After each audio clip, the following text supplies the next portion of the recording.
Tenemos las 12 con un minutito, 12 con un minuto, como es habitual todos los días miércoles, estamos con una nueva edición del programa de salud ambiental, donde tenemos un importante tema como cada jornada. Pues, Don Gerson, le damos la bienvenida a esta nueva edición del programa. Muchas gracias, don Víctor. Aquí estamos. Acompañadito el día de hoy. Sí, hoy estoy acompañado, estoy en grupo. Claro. Hoy vengo con un invitado que obviamente que él es un colaborador del sí, de la casa radial, igual, pues, de la casa igual. Don Andrea Albornoz, bienvenido. Muchas gracias, don Gerson. Bien, pues le dejamos el micrófono a don Gerson con el programa del día de hoy. Perfecto. Nosotros estamos en una fase de acomodación climatológica. Tenemos frío aquí en el estudio de la radio, pero nos vamos a adaptar y estamos también pensando en tener cada vez los programas en mejor calidad. También estamos hablando acá con don Andrés y con ciertas áreas del CEFAM que quizás vengan algunas posibilidades de tener algunas mejoras para este programa que ha tenido una buena atención en la comunidad. Así que damos la bienvenida al programa. Queremos hacer un par de saludos. Nos venían por ahí reclamando algunas personas, algunos colegas de trabajo. Les dejamos los saludos al estamento de los auxiliares del CEFAM. Vamos a saludar aquí a ver quién nos recordamos. A la señora Alicia, Rigoberto, don Robert Sáez, la Sandrita también que colabora. Así que le dejamos a ellos el cariño hoy día como un saludo especial. La señora Chechi también. Sí, la señora Chechi, ahí está. Entonces nosotros también queremos informar que como área de salud ambiental, ayer tuvimos, antes de ayer estuvimos en la reunión bimensual que hacemos, que habíamos hecho la invitación.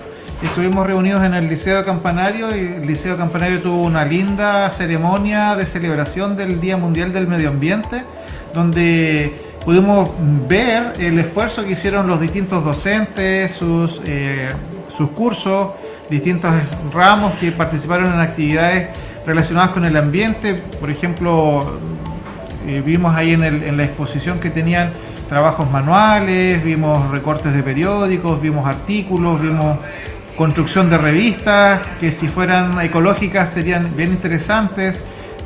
También vimos como algunos temas tocaban manejos de animales, otros manejos de la tierra, del aire. Había distintos tipos de actividades, así que yo me alegro mucho por esa iniciativa, porque además fue una iniciativa colectiva de todo el estamento educativo del Liceo Campanario, y felicitamos ahí al director y a quienes son los profesores guías en cada una de sus actividades, sus talleres y sus cursos. Y nosotros recibimos además un regalito, los que pudimos ir a la reunión.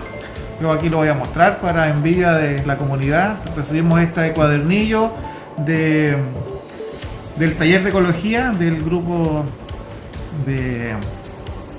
el científico de alumnos. Ellos hacen reciclaje y recuperaron hojas de cuadernos, pero las amononaron y entonces ahora las estamos usando como un cuaderno de apuntes para las distintas actividades.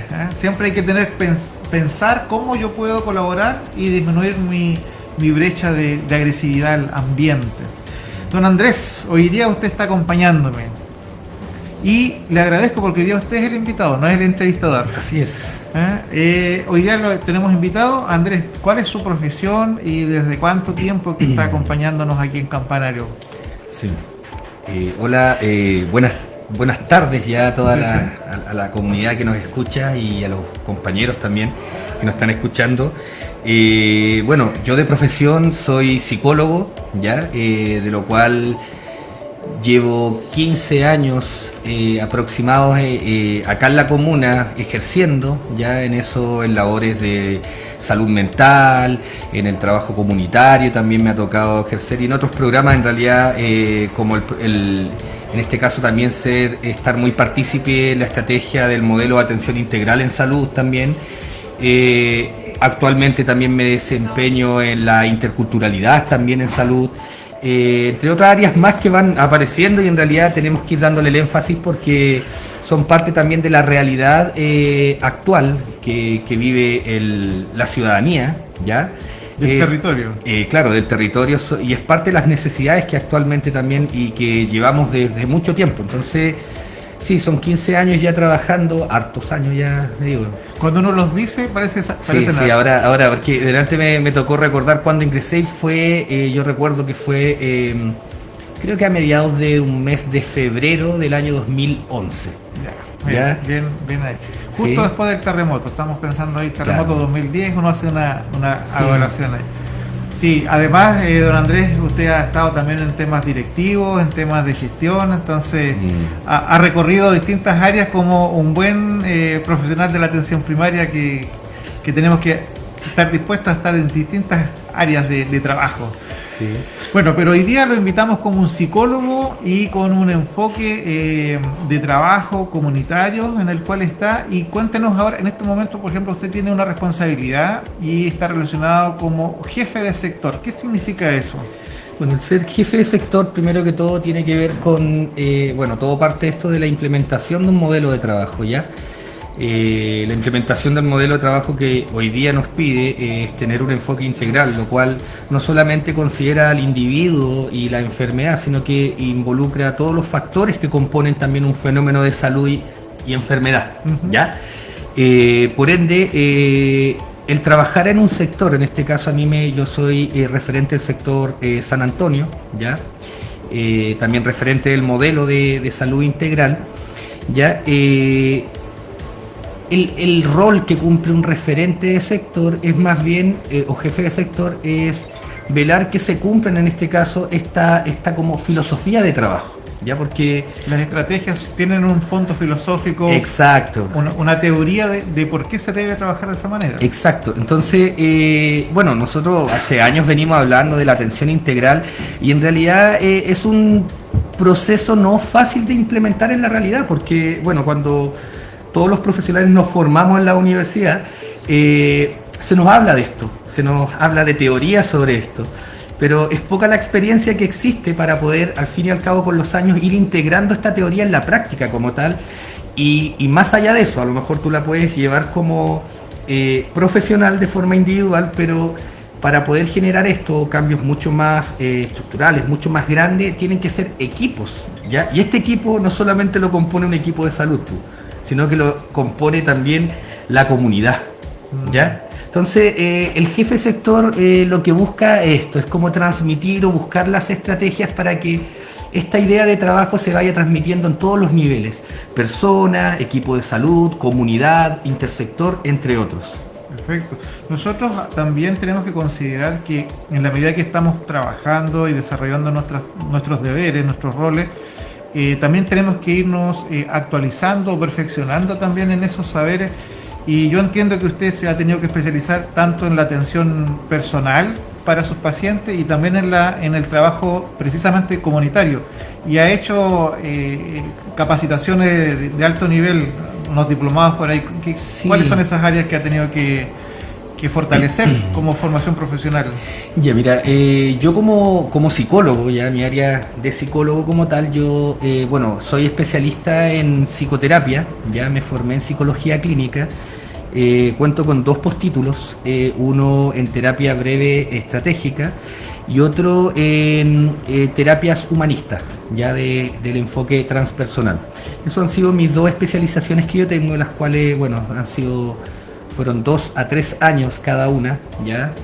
Porque obviamente cada perfeccionamiento como psicólogos también nos pide un trabajo interno. Trabajo de campo. Y eso, ese trabajo también es relativo también a lo que uno quiera aprender, o sea, hay una flexibilidad. Entonces, generalmente estos programas fueron 3 años que me tomé para poder adquirir en el fondo las herramientas necesarias para poder ejercer como profesional clínico en la atención. Eso por una parte, ya, entre otras cosas más, diplomados también relacionados con el arte terapia, otras áreas que yo he ido trabajando, la atención infantil también, especializaciones en ese sentido, también en la intervención. Y por el área de gestión y salud pública, tengo estudios y especializaciones en administración también, ya pública, en temas de salud pública municipalizada, ¿ya? Y salud familiar, pues, que es el enfoque también que me tiene también como referente de sector también, pues. Sí. Nosotros de alguna manera minimizamos o no valoramos ni nosotros mismos muchas veces, toda ese asumir ser parte de un grupo, pero a la vez como vivir con la camiseta puesta. Claro. Quizás algunos que estamos con más antigüedad podemos mirar la trayectoria de los individuos, de nuestros profesores, el ejercicio de nuestras tareas, y nos damos cuenta que no es suficiente con una formación de pregrado, una formación universitaria tradicional, que uno debe adaptarse a la realidad que está viviendo, pero a la vez uno puede ir mejorando incluso su saber.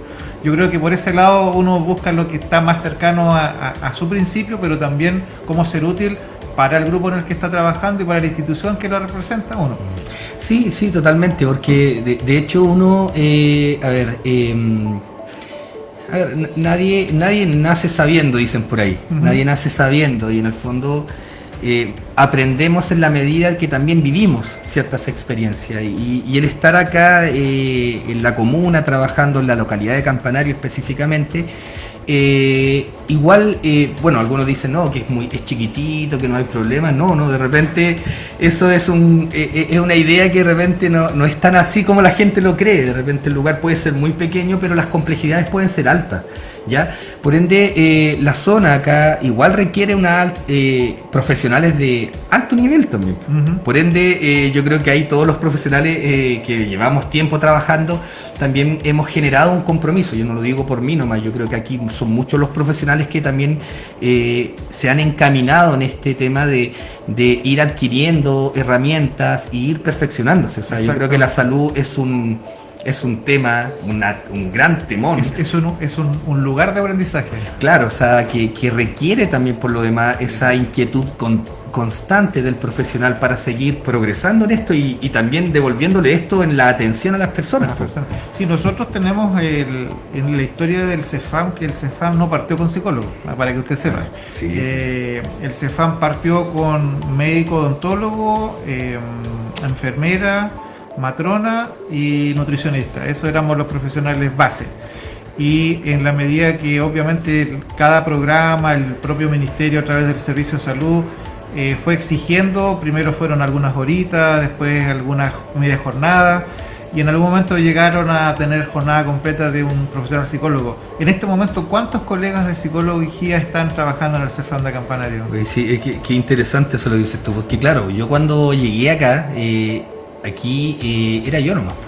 Salud mental era el psicólogo y un par de horas del médico, que tenía que haber un referente, pero tampoco existía como una estructura de trabajo, no existía como una estrategia tan marcada, porque como dices tú, o sea, era algo nuevo, algo que se estaba armando, y en realidad no estaba tan visibilizado el tema de la salud mental. De hecho, bueno, el otro día conversaba con una persona acá de la localidad que me señalaba, me decía, me sorprende que todavía, me decía él, que quizás yo no lo veo, porque yo veo al usuario ya cuando acepta venir, pero que todavía hay gente que lo ve como con malos ojos ir a la atención de salud mental. O sea, todavía existen personas que no lo ven como una opción, o lo ven, le dan una connotación de que es como casi incluso tener como un retraso o un retardo en la mentalidad de la persona el venir al psicólogo, y en realidad es un tema muy diferente. O sea, no es así. Hoy en día nos damos cuenta que cualquiera, yo incluso lo conversamos con muchos pacientes, que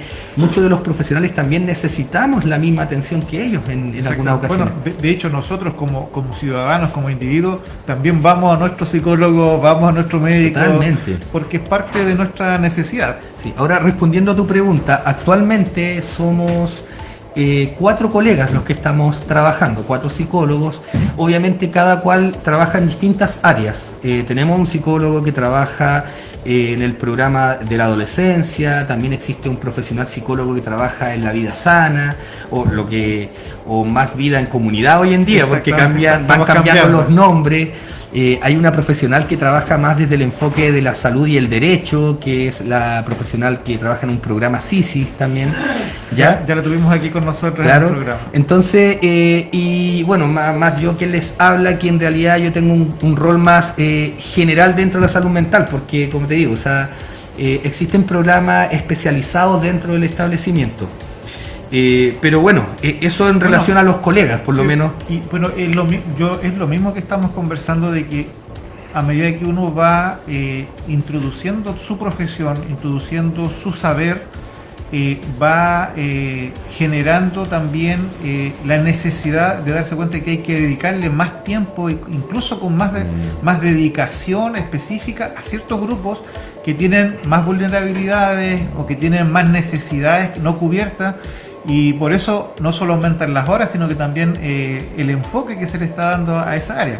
Totalmente, o sea, yo desde esa perspectiva, Gerson, he tenido la posibilidad de ver eso, o sea, de ver la necesidad, cómo va emergiendo, cómo emerge la necesidad en la medida que tú vas escuchando a las personas, en la medida que tú vas conceptualizando también las problemáticas y las vas sistematizando también, porque eso te va haciendo ver también, hoy quizá a lo mejor necesitamos un área, por ejemplo en el caso del profesional del programa SISI, que tiene que ver con el área de derecho principalmente, de protección de la infancia principalmente.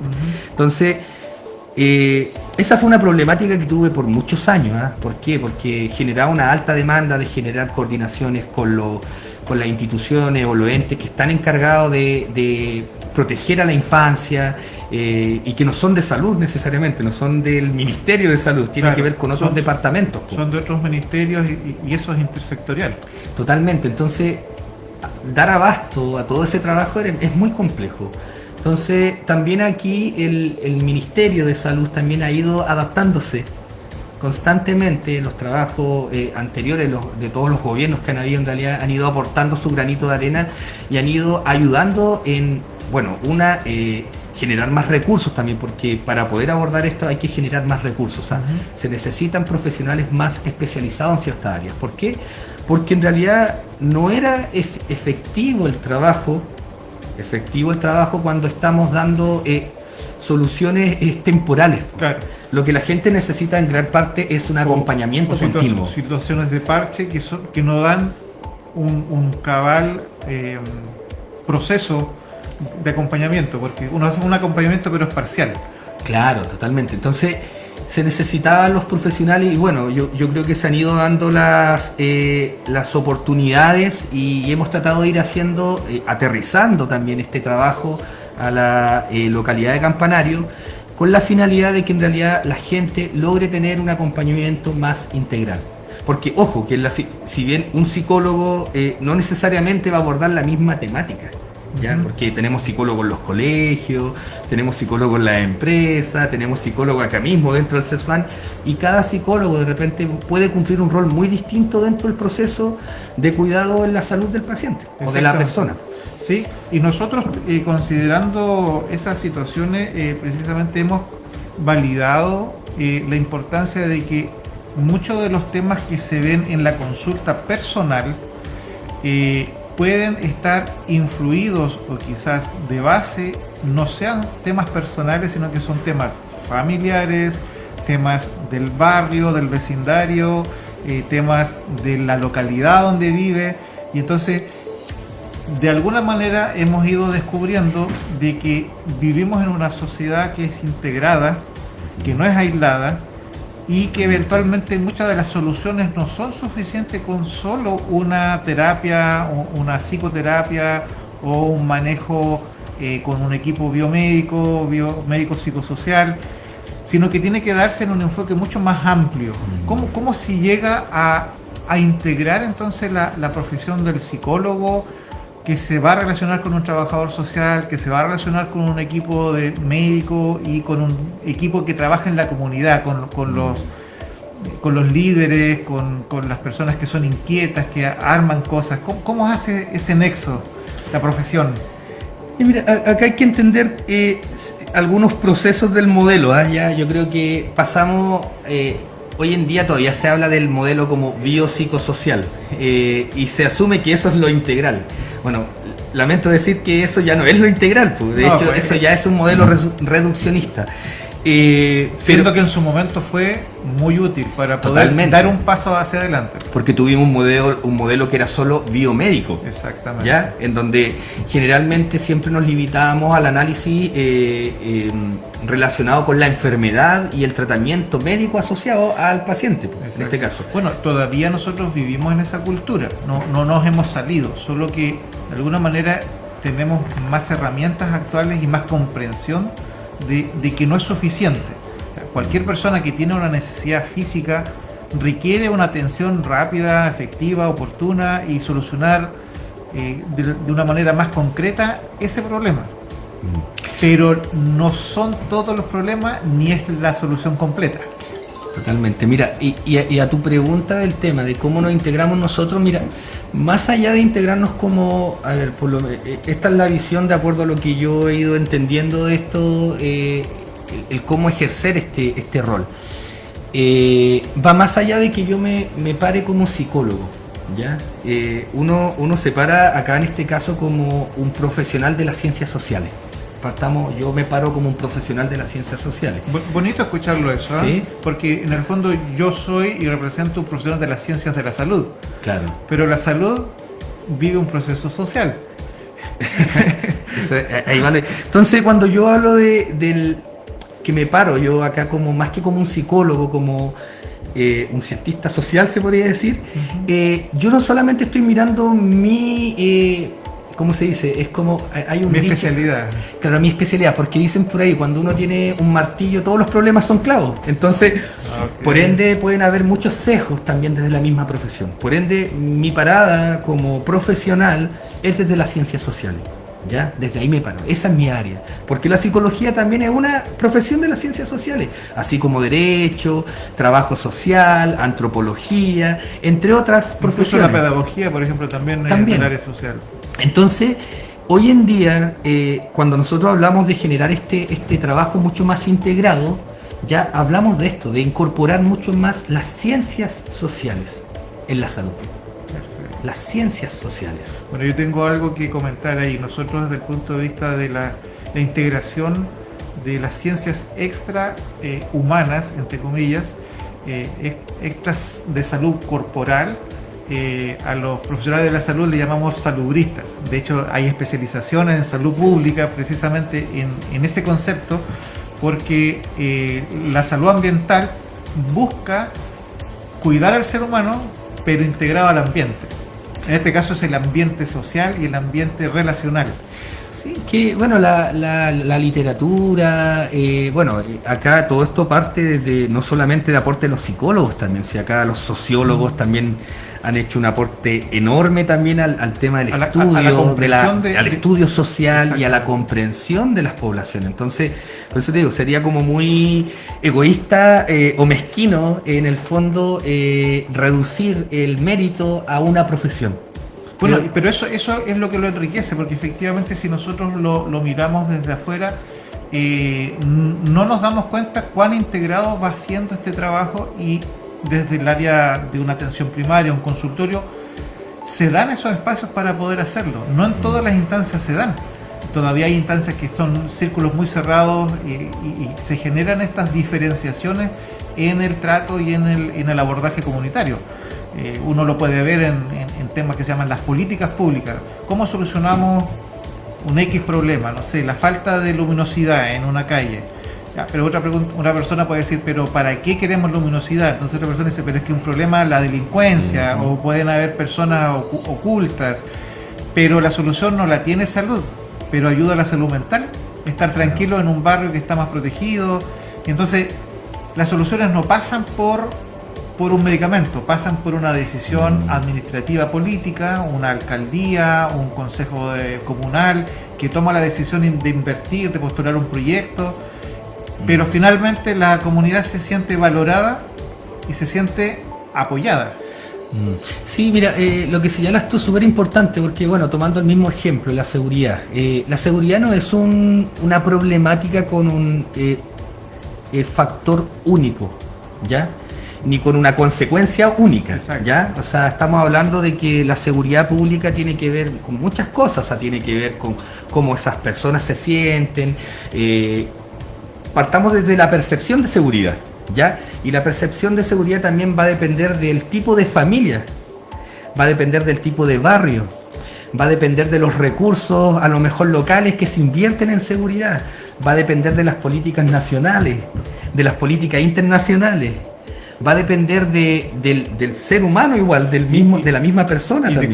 De cómo el proyecto de vida del territorio en que se está viviendo le da expectativas a la gente. Totalmente. Yo ahora que estaba escuchando pensaba en lo siguiente, ¿cuál era el campanario que se conoció cuando partió el CEFAM? En el año 2000 era una ciudad de tierra, y no era una ciudad, era un pueblo, y ni siquiera era un pueblo, era un sector. Y entonces, ¿cuál era la expectativa de la gente? ¿Querer quedarse en este lugar o querer irse? No, o sea, acá la gente se quería ir. Todos se querían ir. Porque aquí no había futuro, porque era un lugar muerto. Claro. Pero uno mira un campanario, entre comillas, un poco más moderno, más asequible, más amigable, con mejores servicios, y uno dice, vale la pena tener estas miradas integradas de cómo la sociedad se va autoayudando también. Totalmente, mira, y es más, agrego eso, o sea, de pasar a ser un lugar, como dice, una localidad dormitorio, porque así se le... Ese es el concepto sociológico. Claro, se le llamaba así antiguamente, como un lugar dormitorio, porque donde la gente pasaba nomás, o por trabajo, esporádico, en el fondo, tenían un paso acá. Hoy en día pasa a ser un lugar en donde la gente también viene a concluir sus vidas también acá, o sus proyectos. El cierre de vida, sí. Muchas personas han comprado terrenos a los alrededores y hacen aquí su jubilación. Totalmente, entonces ya el campanario, como dices tú, del año 2000 al año 2026 no es el mismo. No es el mismo. Ahora, cuéntanos un poquito del trabajo que están haciendo en el sector 2, en el sector amarillo o sector precordillerano. Sí. Que tiene un paralelo con lo que estamos haciendo acá, pero cuéntanos un poco del sector de allá. ¿Quiénes integran el equipo del sector 2? Ya, bueno, primero que todo, las intenciones son las mismas para ambos sectores, sí. Por ende, igual estos principios, yo diría, son transversales.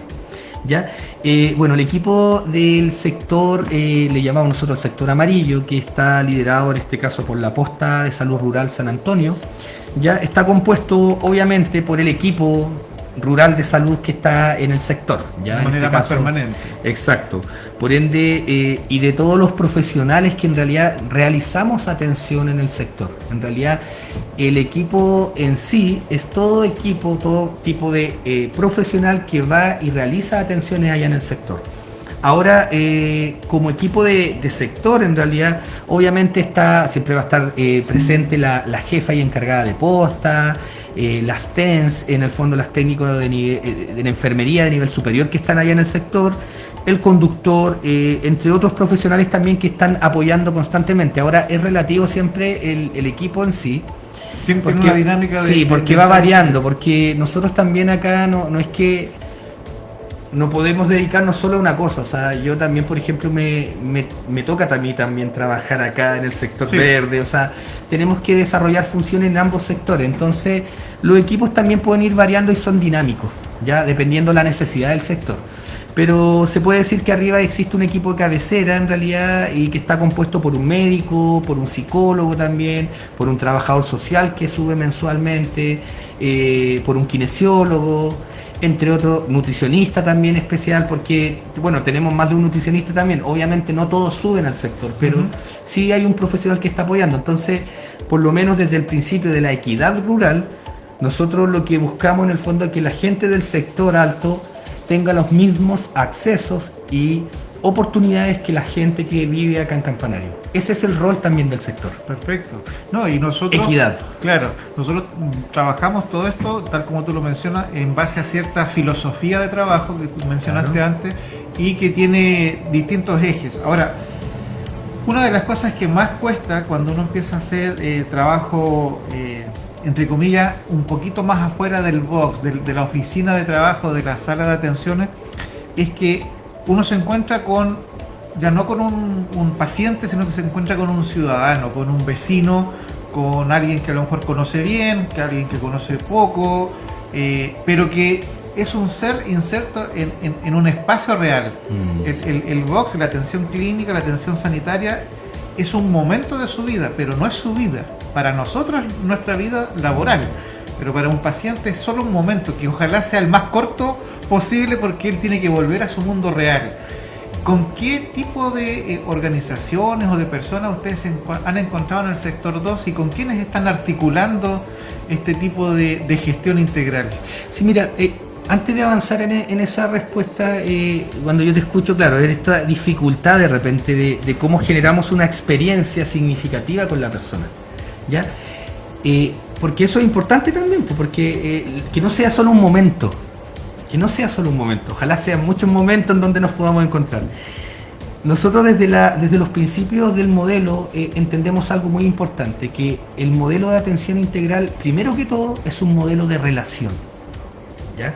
En donde nosotros buscamos esa vinculación con la persona, con la familia, con la agrupación o con la institución, ¿ya? Buscamos eso es lo primero, porque ¿qué es lo que pasa? Cuando nosotros construimos una relación, nosotros de partida tenemos que pensar acá, no somos piezas de ajedrez, nadie es pieza de ajedrez acá, somos personas, trabajamos con personas, nosotros también somos personas, ¿ya? Por si acaso, para los que no sabían, porque a veces creen que no. No somos una fotocopia aquí en el programa. Somos personas, también sentimos, también nos lamentamos cuando ocurren cosas, o sea, vivimos procesos emocionales. Como se alegraría cualquiera y nos entristecemos como se entristece cualquiera. Totalmente. Entonces, desde esa perspectiva, bueno, cómo hemos ido desarrollando el trabajo es principal eso, o sea, generando instancias que a las personas y a los grupos le hagan sentir que nosotros estamos con ellos, ¿ya? Es difícil, es difícil. ¿Por qué? Porque muchas veces, como se dice, a partir de la demanda que tenemos de cosas que nos sigue sumando, es que este año es que tenemos que abordar esta área, claro. Y la realidad se va complejizando, se va ampliando, o sea, nosotros no tenemos una realidad estática, la realidad es dinámica, es cambiante y es relativa también. Por ende, siempre estamos en este análisis constante de cómo lograr que las personas logren ese vínculo, en el fondo, que nos permita tener un trabajo fluido. Los vínculos y las relaciones deben ser continuas también, entonces. Totalmente. Y de hecho tienen que generar confianza, ¿ya? Tienen que generar una comprensión mutua también, porque aquí hay algo que te quiero comentar más o menos de cómo es la formación de pregrado. Bueno, a mí como psicólogo, cuando me formaron en realidad, yo me acuerdo que la formación era bien estricta, era como bien encuadrada, así como bien empaquetada de cómo tenías que ser tú con la persona. O sea, el psicólogo tenía que calcular todo, o sea, ojalá que la persona no se encariñara mucho con uno, que uno no encariñase con las personas, en fin. Bueno, y también es insostenible eso también, nosotros vemos tantas personas que también efectivamente no podemos estar enganchando con todos los procesos porque terminamos uno y tenemos que comenzar con el otro y estamos disponibles para muchas personas. Entonces, pero ¿qué me enseña la experiencia o qué me ha ido mostrando la experiencia? Es que eso tampoco tiene que quitar, porque ahí confundimos de repente el ser como encuadrado en un trabajo, lo confundimos con el limitarnos a interaccionar, limitarnos a conocer un poco más a la persona. Yo creo que la apertura del vínculo se da cuando la persona percibe también que tú estás interesado, ¿ya?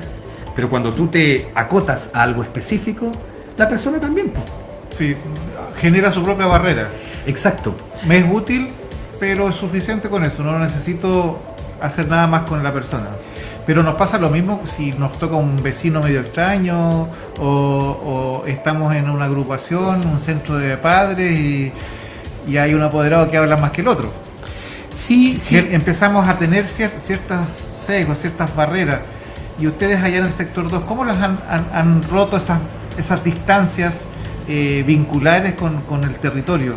O sea, nosotros hemos pasado por varios procesos, ¿eh? Yo me acuerdo cuando partimos en el año yo empecé a trabajar más con comunidad en el sector alto del año, empecé a desarrollar labores como más directivas, empecé a vincularme un poquitito más como el año 2015 en adelante.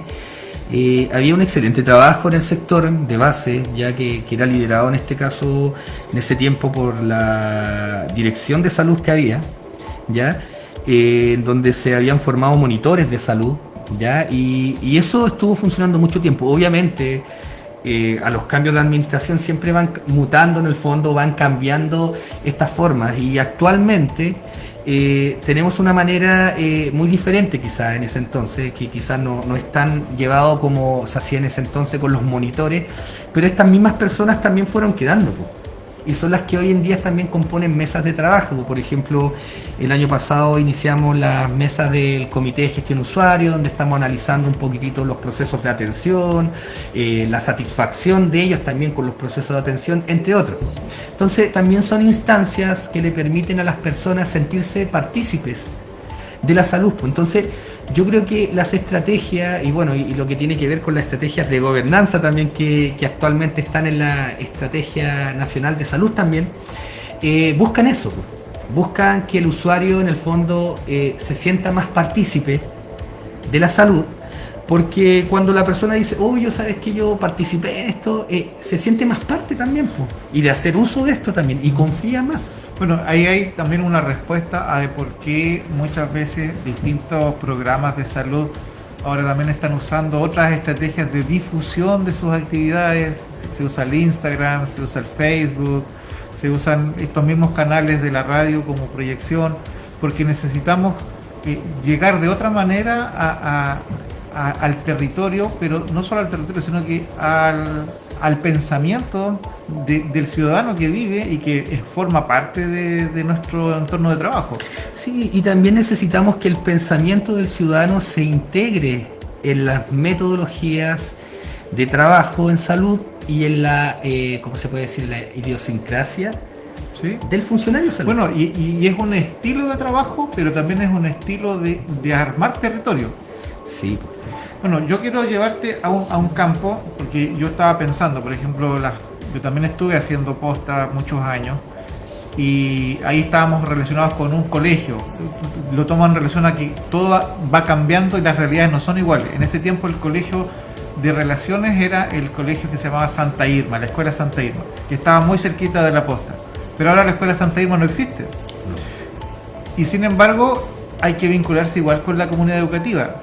Entonces, entiendo yo que ahora trabajan con la Escuela de los Mayos, que son el grupo curso, el grupo escuela que está más cercano al territorio y que más permite ese acercamiento. Pero lo mismo, antes habían algunos clubes de adultos mayores, no sé si todavía estarán existentes todos esos clubes que habían antes, porque depende también quiénes están liderando, quiénes no están liderando. Y entonces aquí yo llevo, lo que te quiero llevar a un concepto que quiero que tratemos, que tiene que ver con hasta qué punto Campanario, como seres humanos, nosotros estamos sintiéndonos útiles para esta sociedad donde estamos, o queremos solo pasar inadvertido y llevarnos al concepto de empoderamiento. ¿Cómo ves tú? ¿Cómo ves esta personalidad del campanarino en general, del residente y del trabajador de Campanario? Ya, mira, primero que todo, yo tomo el concepto de empoderamiento como con la siguiente lógica, o sea, es entregarle o devolverle o desarrollar un poder, ya sea en personas y grupos que han sido desfavorecidos, ¿ya? Frente o que están desfavorecidos frente a alguna temática, en este caso la salud, ¿ya? Vamos a hablar nos vamos a acotar a la salud como tal. Correcto. El empoderamiento en sí es un proceso que no solamente se tiene que llevar, digamos, cuando hablamos de empoderamiento social, no es solo un proceso que se trabaje con los grupos, ¿ya? Aquí hay que partir de las personas, ¿ya? Yo creo que es importante, primero que todo, trabajar mucho en materia de conciencia y reconocimiento. ¿Qué implica eso? Reconocer quiénes somos. ¿Ya? Bueno, yo hace hartos años ya que hay, y de hecho hemos trabajado en algunos proyectos relacionados con la identidad. Cuando uno dice, oye, pero ¿qué tiene que ver ese proyecto con esto? Como que de repente lo ven como bicho raro, no sé, trabajar por ejemplo con en materia de interculturalidad en salud. Ya como que mucha gente no le hace sentido porque dice, pero si acá no hay pueblo originario, o sea, yo le puedo decir que sí hay personas que pertenecen y se reconocen y lamentablemente que cuando no tenemos personas que se identifican, eso es un desconocimiento también. Exacto. ¿ya? Y es una pérdida de conciencia también de parte de los otros grupos mayoritarios frente a los grupos minoritarios. Exacto. Entonces, desde la pregunta era, perdón, me fui. ¿Cómo tú percibes cuál es nuestro nivel de empoderamiento? ¿Cómo es el campanarino en general o el residente de Yungay en relación a esto de que los grupos van cambiando, que las sociedades van cambiando, que nuestras necesidades son cambiantes? ¿Y cuánto estoy yo aportando a ese cambio? O si yo estoy más bien pasivo y me da lo mismo lo que esté sucediendo a mi alrededor. Ya, mira, ahí hay algo importante. Hay que diferenciar dos cosas, ¿ya? Y aquí, por eso yo no quiero generar un juicio acerca de la población de Campanario, pero creo que se diferencian dos cosas. Ser reclamón no es lo mismo que estar empoderado, creo yo, ¿ya? Reclamar puede ser asociado a una persona que demanda, que está molesta, pero que no necesariamente reconoce cuál es su rol o su responsabilidad frente al cambio que busca, ¿ya?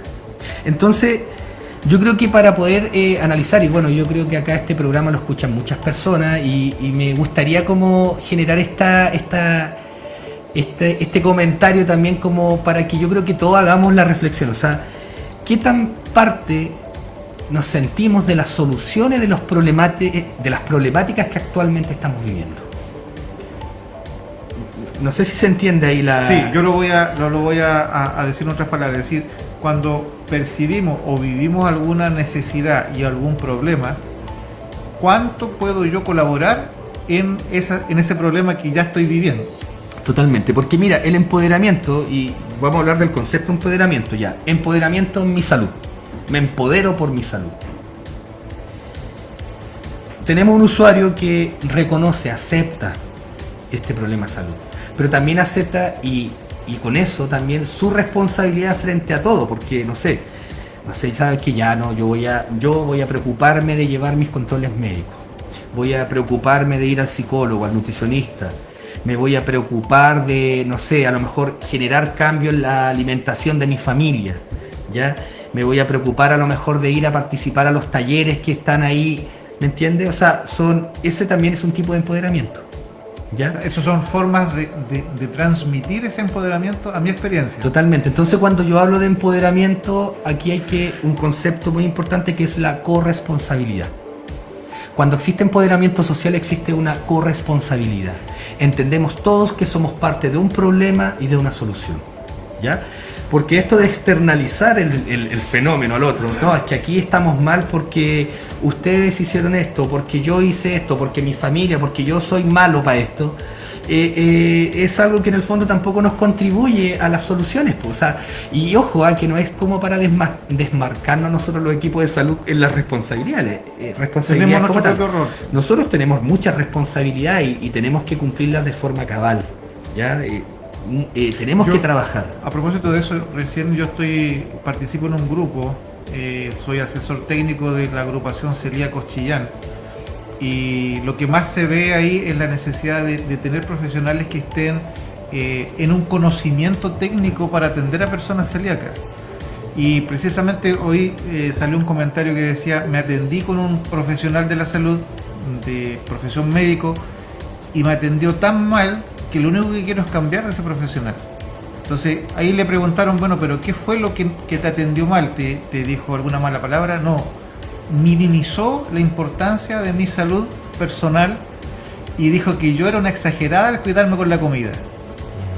Entonces ahí uno dice, esa es responsabilidad técnica, pero está influyendo en toda una familia. O sea, si esa persona con esa enfermedad, con ese daño, no estuviera empoderada, aquí reclamó, pero ella va a tomar empoderadamente, va a buscar una solución, va a pedir que le asignen otro profesional, pero no va a abandonar la atención de salud. Una persona no empoderada, yo me imagino que diría, da lo mismo, son todos iguales. Y perdería a lo mejor la oportunidad de ayudarse de otra manera.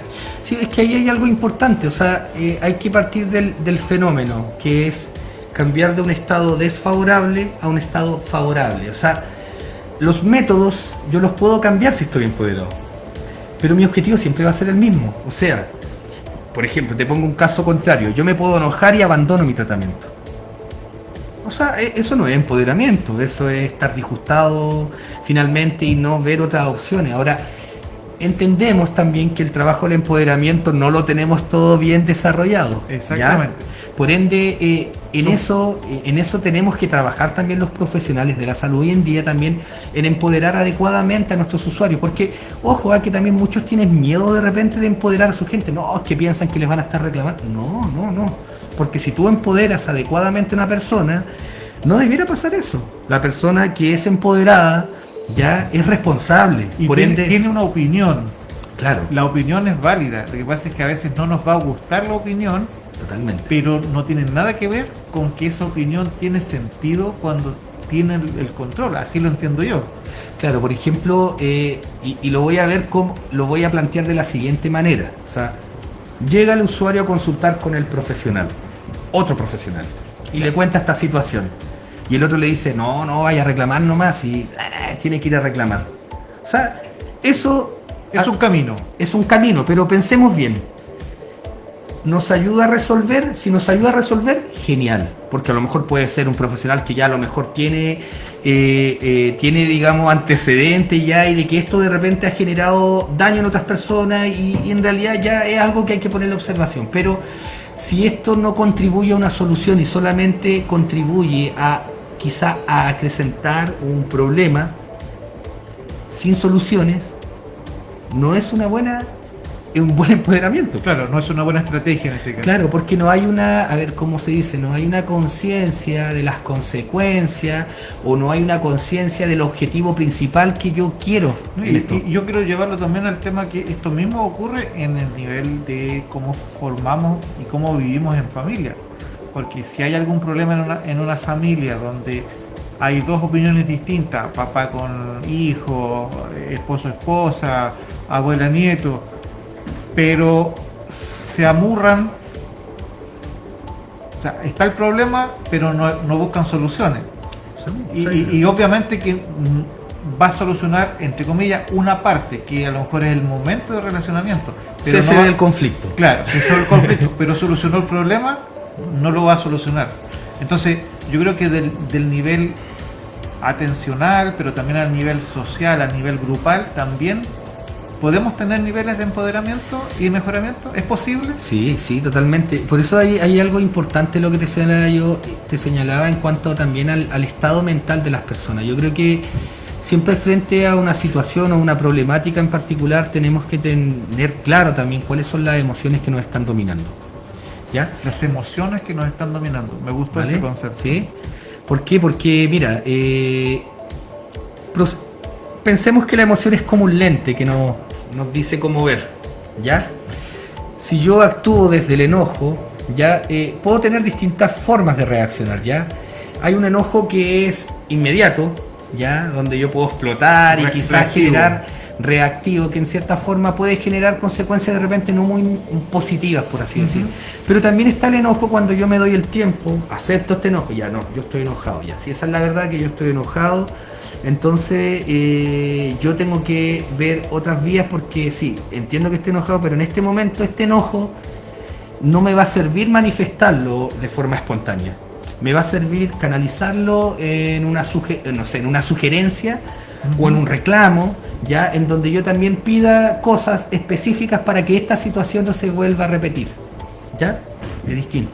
Entonces, parte todo desde la lógica interna, pues, desde lo que yo vivo internamente, en cómo yo también manejo mis emociones, y eso ya expandámonos a los grupos lo mismo, las organizaciones también, o sea, los dirigentes tienen un rol sumamente importante. Y ojo, yo creo que de repente se minimiza bastante el rol que cumple un dirigente, pero un dirigente tiene que cargar con un montón de sensaciones y emociones, no solamente propias, Sí, pues las preocupaciones de la organización. de un grupo de personas, de un grupo. Y cuando hablamos de dirigente, yo quiero aclarar, a veces no lo validamos. Cualquier organización donde un grupo de personas está haciendo algo que no es lo normal en su familia, ya estábamos hablando de un grupo. Algunos están organizados y otros no. Por ejemplo, puede ser un líder de un coro, puede ser el encargado de transporte de un barrio, o como estoy pensando en mi abuela, que era una líder, porque ella era la única que tenía teléfono en su barrio y era la encargada de las comunicaciones con el territorio. Va cambiando, pero yo me imagino que ese liderazgo también acarrea una carga, y de pronto eso limita empoderarse, porque nadie quiere a veces asumir roles, porque tiene temores. Sí, mira, donde saca el concepto de liderazgo, a mí me hace pensar un poquitito sobre esto, pues cuando el líder tiene un rol, ¿ya? Pero la pregunta es, ¿solo el líder es el que tiene que estar empoderado en un grupo? Buena pregunta, preguntémosle al público. Si pudieran contestar así en Sí. forma efectiva. O sea, ¿por qué hago por qué genero esta reflexión? Porque muchas veces cuando vemos también que la problemática está en manos de algo, de alguien, ya cesamos y nos quedamos. Esperamos que sigan las cosas sin nuestra intervención. Y no está mal, está bien, pero a veces esperamos mucho. Tanto que nos olvidamos. Y después aparecemos cuando el problema Volvió a surgir. volvió a surgir. Entonces, ¿quiénes tienen? Por eso a lo que voy yo. Cuando hablamos de empoderamiento social, primero hablemos de empoderamiento personal. Empoderarme de mis, como dicen, de mis influencias internas, el saber también manejar mi mundo interno, ¿ya? Eso es como más de psicólogo lo que estoy diciendo. Y desde ahí traslapamos esta energía al grupo. O sea, creo que esos son los mecanismos. O sea, por ende, yo quisiera decir, el empoderamiento no es una cualidad de alguien elegido y escogido. Es un valor que todo ser humano puede alcanzar. exacto, todo ser humano y todo grupo. Ya, porque tenemos personas, como te digo, que incluso a veces, por ejemplo, tenemos agrupaciones donde están compuestas, no sé, por 30 personas, de las cuales tenemos 3 empoderados. Y esas 3 personas son las que mueven todo. Movilizan, Motivan, generan conciencia. Ahora, mira, algo importante, yo voy a citar, voy acá a hacer una mención, yo creo, a algunas agrupaciones de acá que por lo menos del tiempo que yo llevo trabajando me han enseñado también mucho de empoderamiento, que en este caso es la agrupación TEA San Andrés también, que por ejemplo ellas igual son madres que también tenían un nivel de empoderamiento individual ya bajo su situación, ¿ya? Y el hecho que lograran organizarse ya como madres, ya como toda agrupación me imagino tendrán sus problemas, como toda agrupación tiene dificultades, pero lo más importante, y por eso te digo acá, el empoderamiento tiene fases y la conciencia es una de ellas. Fueron desarrollando actividades que fueron movilizando la conciencia social, visibilizando una problemática, ¿ya? Y haciendo que eso sea no solo un problema de ellos, sino que sea un tema más, en este caso comunal, vamos a ponerle ese concepto. Sí, o sea, ¿qué es lo que se entendió acá? Porque cuando aparece un grupo de personas que uno nos ve empoderar y de repente dice, uy, a mí eso me pasa igual, yo me acerco, pues. La vibra me va a llevar hacia allá. Exacto, hay un punto de referencia. Exacto, entonces, obviamente ahí les mando un saludo a las mamitas de la agrupación igual. Y aprovechar de felicitarlas también por el trabajo que han llevado todos estos años. Y así muchas organizaciones, tenemos el Consejo de Desarrollo también, que es una agrupación que también cuenta con personas empoderadas, ya principalmente. Yo aquí le doy el valor más que al grupo, a las personas empoderadas, ya que han estado trabajando. A las personas también que han creído también, porque esto tiene que ver también con validar tu verdad también, pues. Sí, y lo otro es que una vez que uno, si logramos entrar en esta cadena positiva, donde nuestro empoderamiento tenga este valor emocional que nos moviliza hacia adelante, yo creo que eso puede contagiar a otras personas de tal manera que no cese y siga esta cadena. Sí, es que lo que pasa es como, este trabajo de conciencia genera identidad. Y al haber identidad individuales, ya se generan un capital social importante. Porque son personas que se van reconociendo entre sí y se van agrupando. Y dicen, uy, nosotros vamos, es como decir, oye, vamos para el mismo lado, todos, sí, vamos todos para allá. ¿Me entiendes? Como que todos se suben a la misma micro. Entonces, ¿qué genera eso? Autonomía. y voz. Más independencia, más capacidad de hacer cosas sin que estemos esperando que otros lo hagan, porque a lo mejor puedo aportar un poquito, pero eso va a permitir que otros también se involucren. Exacto, porque en el fondo para generar cambios grandes, cambios sociales, necesitamos acciones colectivas. Perfecto. ¿Ya? Bueno, nosotros aquí como programa Salud Ambiental, nuestro objetivo y uno de los roles es motivar a todos los vecinos y vecinas a que participen en distintas instancias que existan dentro de su comunidad, sean estas sociales, vecinales, laborales, de iglesia, en un sindicato, en un club, tienen distintos nombres, incluso en las reuniones familiares, no pierdan, incluso las reuniones familiares tienen un rol. Porque se automotivan a las nuevas generaciones a no perder ese valor de trascendencia. Sí, mira, y algo súper importante allá, porque de repente se puede tomar esto como con la idea, no, tenemos que empoderarnos para generar presiones o cosas por el estilo. O sea, eso es parte también de las acciones colectivas o de los... A veces puede ser necesario. De los planes de cambio social, pero cuando hablamos de empoderamiento social no solamente estamos hablando de esto, de generar, por ejemplo, no sé, instancias de movimientos políticos y cosas por el estilo, no necesariamente tiene que ver con eso, o sea, en gran parte sí, en muchos casos, porque gran parte de estos movimientos o acciones colectivas de repente generan también hasta políticas públicas, ¿ya? Y de hecho gran parte de las políticas públicas se han generado por movimientos sociales colectivos. Bueno, de hecho los programas de la atención primaria de salud fueron cambios políticos donde hubieron personas motivadas, empoderadas pero propusieron soluciones. Totalmente. No era suficiente tener un hospital, hay que tener consultorios más cerca de las personas o postas más cerca de las personas. Y esa es una política pública.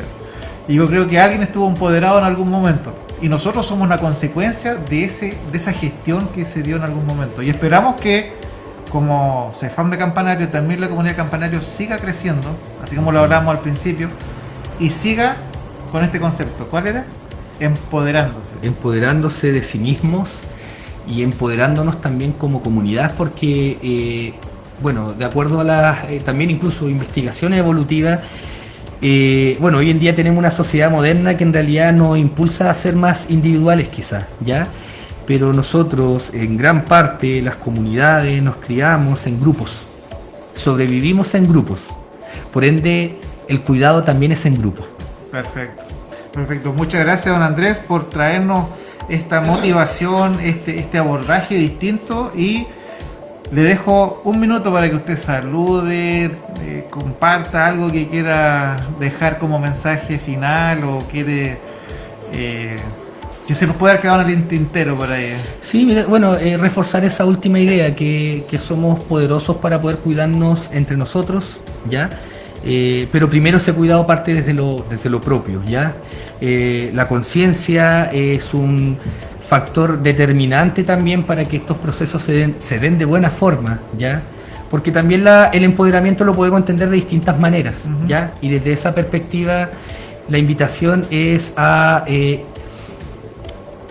tener trabajo de conciencia, ¿ya? Generar trabajo de conciencia, reconocernos, saber quiénes somos primero que todo, reconocer todas las cosas y no solo lo malo, conocer lo bueno y lo malo que tenemos, desde ahí podemos hacer.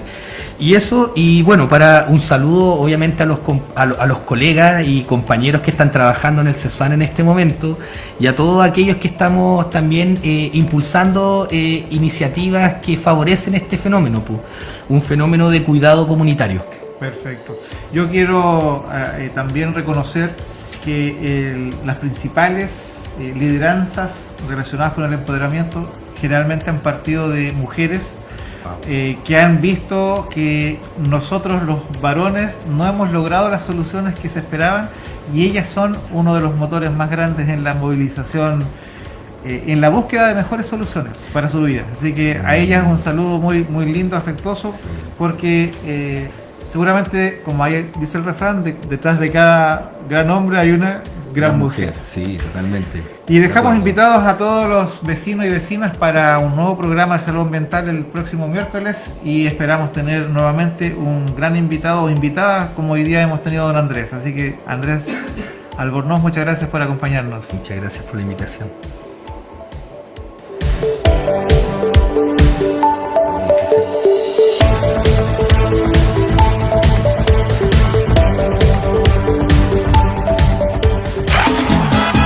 Nos vamos a un alto y ya regresamos